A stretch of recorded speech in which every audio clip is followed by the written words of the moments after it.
Convent में पढ़ता है, तो इस गलतफहमी में मत रहिए।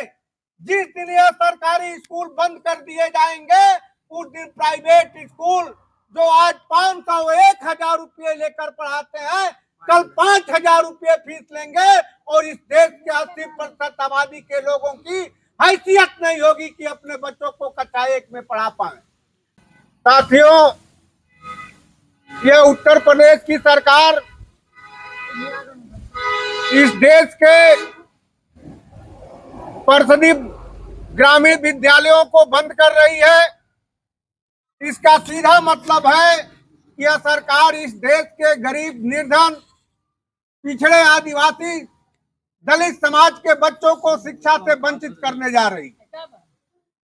और जब इस देश में एक बड़ी आबादी के लोग शिक्षा से वंचित हो जाएंगे, तो निश्चित ही जाहिल और गंवार समाज का निर्माण होगा, अपराधी समाज का निर्माण होगा। और यह सरकार नहीं चाहती है कि इस देश में दलित, पिछड़े, आदिवासी समाज के बच्चे, जो निर्धन समाज के बच्चे हैं, वो शिक्षित हो और शिक्षित होकर अपने हक अधिकार की बात करें। यह सरकार डरने लगी है इस देश के गरीब, दलित, पिछड़े, आदिवासी समाज के लोगों से। ये पढ़ेंगे तो नौकरी मांगेंगे, अपने हक अधिकार की बात करेंगे, पाखंड और आडंबर से अपने आप को दूर करेंगे। तो वर्षों से ये सरकार और इस मानसिकता के लोग कभी नहीं चाहते हैं कि इस देश के गरीब, दलित, पिछड़े, आदिवासी समाज के लोगों को शिक्षित किया जाए। उसी के क्रम में आज छात्रों की संख्या का बहाना बनाकर प्राथमिक स्कूलों को बंद किया जा रहा है। आज प्राथमिक स्कूल बंद हो जाएंगे और जब इस देश में सरकारी स्कूल नहीं रहेगा, तो इस देश के 80% आबादी के लड़के पढ़ लिख नहीं पाएंगे। आपको लगता है कि मेरा बेटा कॉन्वेंट में पढ़ता है, तो इस गलतफहमी में मत रहिए। जिस दिन यह सरकारी स्कूल बंद कर दिए जाएंगे, उस दिन प्राइवेट स्कूल जो आज 500 1000 रुपये लेकर पढ़ाते हैं, कल 5000 रुपये फीस लेंगे और इस देश के 80% आबादी के लोगों की हैसियत नहीं होगी कि अपने बच्चों को कक्षा 1 में पढ़ा पाए।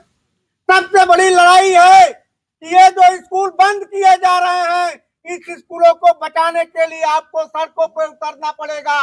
नहीं तो आने वाली जो पीढ़ी है, जो आने वाले आपके बच्चे हैं, मजदूर बनकर रह जाएंगे और इस देश के पूंजीपति वर्ग 5000 2000 रुपये मजदूरी पे, बेगारी पे आपके बच्चों से काम कराएंगे और आपके बच्चे अनपढ़ और जाहिल गंवार बनकर रह जाएंगे। आप कुछ नहीं कर पाएंगे। आप पूरी जिंदगी, आज ये सरकार कहती है कि प्राथमिक विद्यालयों में बच्चे नहीं है। ये 77 साल में ये 2 कमरे से 5 कमरे नहीं कर पाए, ये अध्यापक नहीं दे पाते हैं। और ये 77 साल बीत गए, इस प्राइमरी स्कूल में ब्रेंच और डेस्क नहीं दे पाई है सरकार। मैं सरकार से कहना चाहता हूं कि आप जब प्राइवेट स्कूलों को मान्यता देते हैं, तो मानक आपने तय किया है कि 6 कमरे होने चाहिए कक्षा 5 तक के स्कूल के लिए। और जो सरकारी प्राथमिक विद्यालय हैं, 2 कोठरी में कक्षा 5 तक पढ़ाने का एक अध्यापक पढ़ा रहा है। वह अध्यापक आज सुबेरे उठता है तो पहले कोहड़ा, लौकी, मिर्चा, मसाला, दाल, प्याज खरीदता है। ये प्राथमिक स्कूलों के ये सरकार रसोई घर बनाकर छोड़ दिया है। वो मास्टर पहले पढ़ाने नहीं आता है, पहले वो दाल और मिर्चा मसाला खरीदने के लिए बाजार जाता है।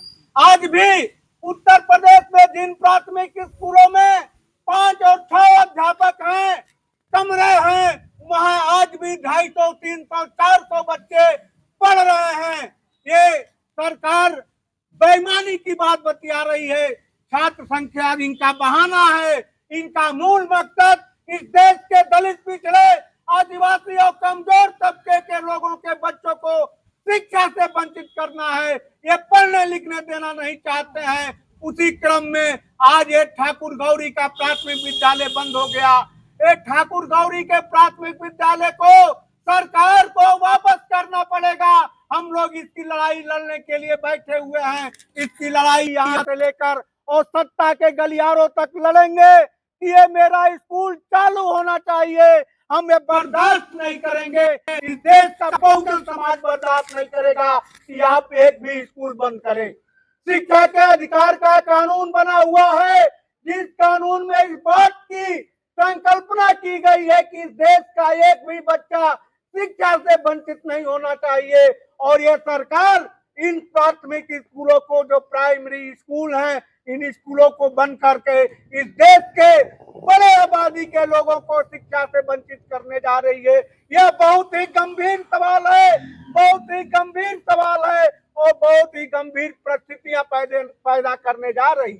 आपका बेटा कल पढ़ नहीं पाएगा, नहीं पढ़ पाएगा तो जाहिल और गंवार पैदा होगा, मजदूरी करेगा, उसके लिए सरकार बेगारी करवाएगी और आपकी जो आर्थिक स्थिति है, आपका जो सामाजिक स्थिति है, बद से बदतर होता चला जाएगा। इसलिए मेरे साथियों, आज हम लोग इस ठाकुर गौरी के प्राथमिक विद्यालय को बचाने के लिए हस्ताक्षर अभियान चला रहे हैं। हम यह तय करना चाहते हैं कि यह उत्तर प्रदेश की सरकार ठाकुर गौरी के विद्यालयों को पुनः बहाल करे। इसका जो मर्जीकरण हुआ है वो निरस्त करे। यहाँ से 2 किलोमीटर के दूर माथापार में मर्ज करना, मुख्य मार्ग के लड़के कैसे जाएंगे? एक छोटे छोटे नौनिहाल बच्चे इस रास्ते से जाएंगे तो कभी भी कोई बड़ी दुर्घटना हो सकती है, कभी भी उनके साथ बड़ी दुर्घटना हो सकती है। इस बात को आपको जिला अधिकारी और बेसिक शिक्षा अधिकारी को बताने की जरूरत है और इस स्कूल के मर्जीकरण को निरस्त करने के लिए आपको जिला अधिकारी कार्यालय, एसडीएम कार्यालय पर चलने की जरूरत है। यदि आज ये आप सोचते हैं कि मेरा बेटा नहीं पढ़ता है, तो आज गरीब का बेटे का पढ़ाई जो छीना जा रहा है, कल आपकी हैसियत में रह जाएगी कि प्राइवेट स्कूलों में अपने बेटे को पढ़ा सके।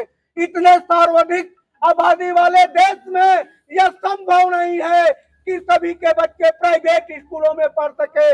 आज भी इस देश की बड़ी आबादी 100-200 रुपये प्रतिदिन आमदनी नहीं कर पाती है और जिस देश में 80% लोग रोज 25 रुपया 30 रुपया खर्च करने की क्षमता नहीं रखते हैं, उस देश में डॉक्टर, मास्टर, इंजीनियर, प्रोफेसर बनने के लिए ये सरकार लाखों लाखों रुपये फीस लेती है।